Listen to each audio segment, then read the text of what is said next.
Welcome to social post నేను Nihal. So ఇప్పుడు మనం మ్యూచువల్ ఫండ్స్‌లో మనం ఇన్వెస్ట్ చేసే ముందు మనం అడ్వైజర్ దగ్గరికెళ్తాం. సో అడ్వైజర్ అనేది ఫండ్స్ అనేది ఎలా సెలెక్ట్ చేస్తారు?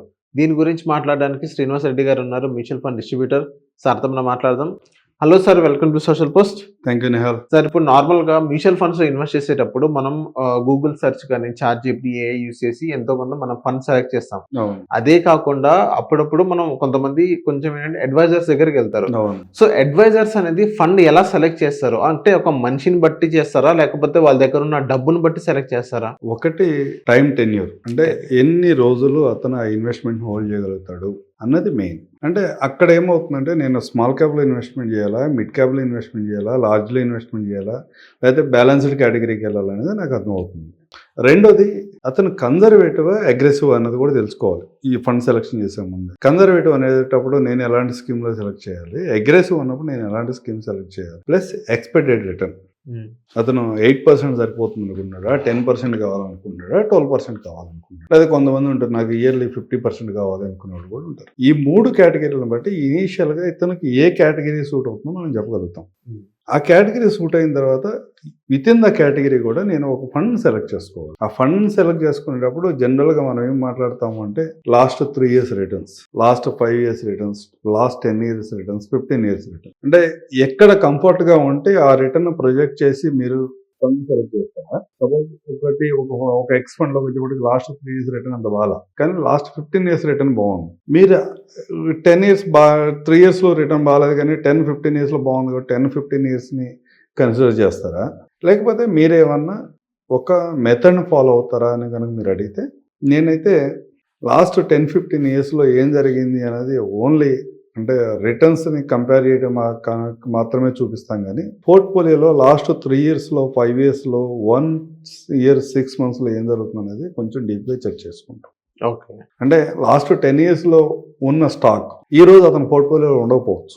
Okay. Most of the stocks అంటే వాల్యుయేషన్ బట్టి కానీ లేకపోతే రకరకాల కారణాలతో అతను అక్కడి నుంచి ఎగ్జిట్ అయ్యి వేరే పోర్ట్ఫోలియోని క్రియేట్ చేసుకుంటాడు ఫండ్ మేనేజర్. ఈ రోజున్న పోర్ట్ఫోలియో మార్కెట్కి ఎలా రియాక్ట్ అవుతుంది అనేది మనం చూడాలి. ఈ రోజు యాక్చువల్గా మనం బీటా అని ఒక మెథడ్ని క్యాలిక్యులేషన్లో తీసుకుంటాం. బీటా 1,000 ఇన్వెస్ట్మెంట్ చేస్తున్నప్పుడు లెస్ దాన్ 1 ఉండాలంటాం, 1,000 ఇన్వెస్ట్మెంట్ చేస్తున్నప్పుడు మోర్ దాన్ 1 ఉండాలంటాం.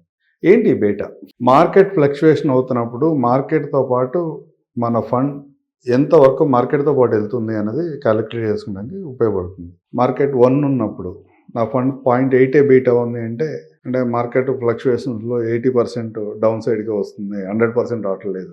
మార్కెట్ 1 కంటే ఎక్కువ ఉన్నప్పుడు మార్కెట్ 1% పెరుగుతుంటే 1% డౌన్ అవుతుంటే నా ఫండ్ 1% కంటే ఎక్కువ డౌన్ అవుతుంది. ఇలాంటి క్యాలిక్యులేషన్ ఉంటాయి. దీంతోపాటు ఆల్ఫా అనేది రిటర్న్.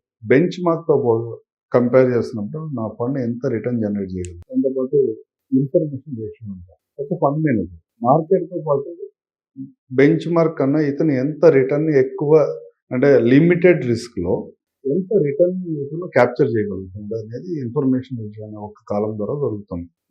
దాంతోపాటు అప్ సైడ్లో పెరుగుతున్నప్పుడు మార్కెట్లో పెరుగుతున్నప్పుడు మన పోర్ట్ఫోలియో ఎంత పార్టిసిపేట్ చేస్తుంది, డౌన్ సైడ్కి వచ్చినప్పుడు మన పోర్ట్ఫోలియో ఎంత ప్రొటెక్ట్ అయింది. దీంతోపాటు ఎక్స్పెన్స్ రేషియో కూడా వాళ్ళ మోస్ట్ ఆఫ్ ద థింగ్ చాలామంది ఏమనుకుంటారంటే అడ్వైజర్ త్రూ వెళ్తే 2.5% ఎక్స్పెన్స్ రేషియో ఉన్న ఫండ్ సెలెక్ట్ చేస్తారు, వీళ్ళు లెస్ ఎక్స్పెన్స్ రేషియో ఉన్న ఫండ్ సెలెక్ట్ చేయాలని ఒక అపోహ. జనరల్గా మా కాన్సెప్ట్ అంటే మ్యూచువల్ ఫండ్ కమ్యూనిటీలో ఉన్న అడ్వైజర్స్ కాన్సెప్ట్ ఎలా ఉంటుంది అంటే, నాకు ఫండ్ ఎక్కువ కమిషన్ ఇచ్చే ఫండ్ కాకుండా ఎక్కువ రిటర్న్ ఇచ్చే ఫండ్ అయితే నా ఇన్కమ్ కూడా బాగుంటుంది. ఓకే. కమిషన్ కంటే రిటర్న్ ఎక్కువ ఉంటుంది. ఎందుకంటే సపోజ్ 2% ఎక్స్పెన్స్ రేషియో ఉంది, నా బ్రోకరేజ్ 1% వస్తుంది, కానీ ఫండ్ రిటర్న్ 8%, 7% దగ్గర ఉంటే ఇన్వెస్టర్ నా దగ్గర నుంచి వెళ్ళిపోతాడు. అది మీ డ్రాబ్యాక్ ఉంటుంది. నా డ్రాబ్యాక్ ఉంది. 0.7, 0.6% ఉన్న బ్రోకరేజ్ ఉన్న ఫండ్లో నేను సెలెక్ట్ చేస్తే ఇన్వెస్టర్కి 14%, 15% కంటే ఎక్కువ రిటర్న్ వస్తుంటే ఇన్వెస్టర్ నా దగ్గర లాంగ్ టర్మ్ ఉంటుంది, రిఫరెన్సెస్ వస్తాయి, మేము కూడా లాంగ్ టర్మ్ ఈ ఇండస్ట్రీని సస్టైన్ చేస్తాం. మోస్ట్ ఆఫ్ ద కేసెస్ మా కమ్యూనిటీలో ఉన్న అడ్వైజర్స్ అందరూ కూడా అంటే లాంగ్ టర్మ్ గురించి ఎవరైతే ఇండస్ట్రీలో ఉండాలి అని ఆలోచిస్తున్నారో అందరూ కూడా ఇలాంటి టెక్నిక్స్ వాడుతుంటారు. అంటే సార్ కొంతమంది క్లయింట్ రిక్వైర్మెంట్ బట్టి ముందున్న క్లయింట్ రిక్వైర్మెంట్ బట్టి కూడా మార్చుకోవచ్చు కదా. క్లయింట్ రిక్వైర్మెంట్ మెయిన్ అయ్యి ఉండొచ్చు. క్లయింట్ రిక్వైర్మెంట్ ఎక్కడ ఫిల్ అవుతుంది అనేది మనం ప్రాపర్గా అసెస్ చేయగలగాలి. క్లయింట్ ఏమంటాడంటే సపోజ్ ఒక ఈక్విటీ ఫండ్స్ లాంగ్ టర్మ్ కోసం ఒక ఇన్వెస్ట్మెంట్ చేశాడు. అదే క్లయింట్ అతని దగ్గర 10 లక్షల రూపాయలు తీసుకొచ్చి డెట్ ఫండ్ లో ఇన్వెస్ట్మెంట్ చేశాడు, ఏదో లిక్విడ్ ఫండ్ లో. నాకు 2 రోజుల తర్వాత మనీ కావాలని ఇనీషియల్ డిస్కషన్ లో అలా సాగ్రిగేట్ అసెట్ అలొకేషన్ జరిగింది. డెట్ ఫండ్ ఎప్పుడు 6% ఎక్కడికి పోకుండా రిటర్న్ జనరేట్ చేస్తుంది. ఫ్లక్చుయేషన్స్ ఏముండవు, ప్రిన్సిపల్ కి most of the times principal కి ఎలాంటి రిస్క్ ఉండదు. ఆ టైంలో ఆ పర్టికులర్ టైంలో ఈక్విటీ బాగా పెర్ఫార్మ్ చేసింది. ఈక్విటీ దగ్గర 30-40% రిటర్న్ జనరేట్ చేస్తూ ఉంది. క్లయింట్ మైండ్ సెట్ ఆ రోజుకి ఎలా ఉంటుంది అంటే, ఈ 10 లక్షలు మంచి రిటర్న్ ఇస్తుంది కదా, ఈ 10 లక్షలు ఏంది 6% రిటర్న్ వస్తుంది, దీనికి కూడా తీసుకెళ్ళి అక్కడ ఇన్వెస్ట్మెంట్ చేస్తే బాగుంటుంది కదా క్లయింట్కి ఉంటుంది. అక్కడ మళ్ళీ క్లయింట్ని మనం ఎడ్యుకేట్ చేయాల్సిన అవసరం ఉంది. ఈ మనీ నీకు నెల రోజులకో 2 నెలలకో అవసరం ఉంది, ఆ మనీ నెక్స్ట్ 10 years కోసం ఇన్వెస్ట్మెంట్ చేస్తుంది. 10 years కోసం ఇన్వెస్ట్మెంట్ చేసి ఇన్వెస్ట్మెంట్ ఇవాళ పెరగొచ్చు, రేపు తగ్గొచ్చు, మళ్ళీ పెరుగుతుంది. కానీ 2 months కోసం ఇన్వెస్ట్మెంట్ చేసే ప్రోడక్ట్ని కనుక నేను ఈక్విటీ దాంట్లో ఇన్వెస్ట్మెంట్ చేస్తే అనుకోకుండా మీ మార్కెట్ ఏదన్నా సందర్భంలో ఒక 20% 30% మైనస్లోకి వెళ్తే మీ ప్రిన్సిపల్ కూడా మైనస్లోకి వెళ్తుంది. అప్పుడు నీకు ఒక 1 monthలోనూ 2 monthsలోనూ ఉన్న అవసరం తీరదు కదా. అలా అంటే క్లయింట్ని జాగ్రత్తగా అబ్జర్వ్ చేసి అతని నీడ్ని బట్టి మనం ఇన్వెస్ట్మెంట్ చేయగలిగితే, ఆ నీడ్ని బట్టి ఇన్వెస్ట్మెంట్ చేసేటప్పుడు ప్రొడక్ట్ని ప్రాపర్గా సెలెక్ట్ చేసుకోగలిగాలి.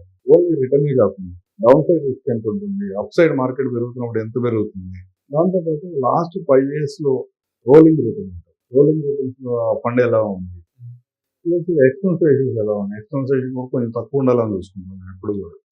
ఈ పారామీటర్స్ దగ్గర నేను కనుక ఒక ఫండ్ సెలెక్ట్ చేయాలన్నా దగ్గర 15 పారామీటర్స్ క్యాలిక్యులేట్ చేసుకుంటాం. ఈ 15 పారామీటర్స్ కూడా నా ఫండ్స్ ఫిట్ అవుతుంటేనే మేము ఆ ఫండ్లోకి ఇన్వెస్ట్మెంట్కి వెళ్తాం. సార్ ఇప్పుడు నార్మల్గా ఏఐ యూస్ చేసుకొని మన ఈఎంఐస్ ఎంత ఉన్నాయి, మన ఎలా ఉంది, మన పోర్ట్ఫోలియోని మనం డిజైన్ చేసుకొని డెట్ ఫండ్స్లో కానీ స్మాల్ కానీ మిడ్ కానీ లార్జ్ కానీ ఇలా కమోడిటీస్ కానీ ఇలా మనం డైవర్సిఫికేషన్ చేసుకుంటే మనం సక్సెస్ అవుతాం అంటారా అడ్వైజర్స్ లేకుండా? పర్టికులర్ మ్యూచువల్ ఫండ్ ఇన్వెస్ట్మెంట్స్లో లాస్ట్ 3 years 4 years ఏదో జరిగింది. 2020 నుంచి 2024 వరకు golden era. One side market up జరుగుతూ ఉంది. 2024 నుంచి 25 మధ్యలో 24 ఎండ్ నుంచి 25 మొత్తం కూడా వరస్ట్ చెప్పచ్చు మ్యూచువల్ ఫండ్. అంటే 20 నుంచి 24 వరకు చూసిన వాళ్ళకి చాలా వరస్ట్ చెప్పచ్చు. ఈ అన్నింటిలో కూడా ఎవరైతే నేను లాంగ్ టర్మ్ కోసం నా మనీ ఇన్వెస్ట్మెంట్ చేశానని చెప్పుకున్న వాళ్ళు ఎవరైతే ఉన్నారో వాళ్ళందరూ విపరీతమైన ఫోలియోస్ క్రియేట్ అయినాయి. ఆన్లైన్లో ఆఫ్లైన్లో కూడా. ఆన్లైన్లో క్రియేట్ అయినాయి, అడ్వైజర్ త్రూ క్రియేట్ అయినాయి. లాస్ట్ 5 yearsలో ఇన్వెస్ట్మెంట్ ఫ్లో కూడా చాలా బ్రహ్మాండంగా ఉంది. లాస్ట్ 5 yearsలో నీకేమీ అవసరం లేకుండా, అవసరం మీన్స్ నేను ఎసెట్ బై చేస్తున్నావా, పిల్లల ఎడ్యుకేషనా, ఇలాంటి అవసరాలు ఏమీ లేకుండా మార్కెట్ పెరిగింది కదా అని విత్డ్రా చేసిన వాళ్ళు ఎవరైనా, మార్కెట్ తగ్గింది కదా అని విత్డ్రా చేసిన వాళ్ళు ఎవరైనా ఉంటే వాళ్ళందరూ కూడా అడ్వైజర్ త్రూ వెళ్ళటం మంచిది. అట్లా కాదు, ఇవన్నీ పట్టించుకోకుండా లాంగ్ టర్మ్ యూజ్ కనుక ఎవరైనా డైరెక్ట్ మోడ్లో ఉన్నా కానీ వాళ్ళు ఇన్వెస్ట్మెంట్ చేసి చిన్న హర్డిల్స్ చిన్న అవసరాల కోసం, లేదా మార్కెట్ పెరిగింది రిటర్న్స్ బాగా వచ్చినాయను రిటర్న్స్ రాలేదని విత్డ్రా చేయకుండా ఎవరైతే హోల్డ్ చేశారో లాస్ట్ 5 yearsగా వాళ్ళందరూ వాళ్ళు డైరెక్ట్ వేలో వెళ్ళినా కానీ ఎలాంటి ఇబ్బంది ఉండదు. ఇక్కడ అడ్వైజర్ రోల్ కూడా ఏంటంటే మీ అవసరాలని మీ బిహేవియర్ని కంట్రోల్ చేయడం అనేది ఎక్కువ ఉంటుంది. ఏ అవసరం వచ్చినా విత్డ్రా చేయాలనుకున్నప్పుడు లేదా ఇన్వెస్ట్మెంట్ చేయాలన్నప్పుడు మాతో మాట్లాడినప్పుడు ఫ్యూచర్ ఎలా, లాస్ట్ 1 yearలో ఏం జరిగింది, లాస్ట్ 5 yearsలో ఏం జరిగింది, నెక్స్ట్ ఏం జరగబోతుంది అనేది కొంచెం ప్రొజెక్షన్స్ ఇస్తే మీరు చిన్న అవసరాలకు ఎమోషన్ ఫీల్ అవ్వకుండా లాంగ్ టర్మ్ హోల్డ్ చేయగలుగుతారు, మీ అవసరాలు ఫీల్ అవుతాయి. అందుకని అడ్వైజర్ త్రూ రమ్మంటాం. కానీ హ్యాపీగా మీరు లాంగ్ టర్మ్ హోల్డ్ చేసే వాళ్ళైతే డైరెక్ట్గా ఇన్వెస్ట్మెంట్ చేసుకున్న పెద్ద ఇబ్బంది. సో థ్యాంక్ యూ సార్ మా సోషల్ పోస్ట్ వచ్చినందుకు. Thank you Nihal.